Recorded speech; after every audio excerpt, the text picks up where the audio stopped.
हाँ અહીંયા અમે પેટ્રોલ ભરાવવા માટે આવેલા છે બાઇકમાં, કેમ કે આખા બજારમાં એ રીતની અફવા ચાલે છે કે ભાઈ પેટ્રોલ નથી મળવાનું એમ કરીને આવ્યા છે અત્યારે પુરાવા માટે.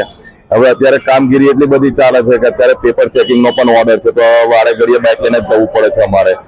અહીં આગળ એવું કે છે કે લિમિટેડ પેટ્રોલ મળશે. હવે આ ખોટી અફવા છે કે સાચી શું હકીકત છે કોઈ ખબર જ નથી પડતી એમ. અને આટલી મોટી આ લાઈન પણ તમે જોઈ શકો છો, પાછળ ઘણી મોટી લાઈન પડેલી છે.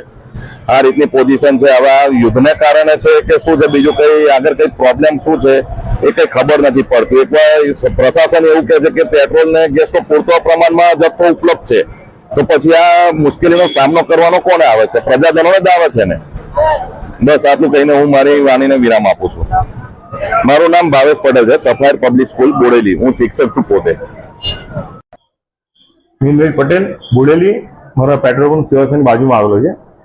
અને આ કોઈ તકલીફ નથી, પણ પબ્લિકને એક હાવ એવું પહોંચ્યો છે કે ભાઈ પેટ્રોલ ડીઝલ નહીં મળે, બરાબર. જે અમે જે રોજ વેચતા હોય એટલે 5 વેચતા હોય એની જગ્યાએ અત્યારે વેચાણ વધી ગયું છે. કેમ કે પબ્લિકને એવું છે કે ભાઈ ડીઝલ પેટ્રોલ મળે નહીં, એના હિસાબે લાઈનો છે બધી.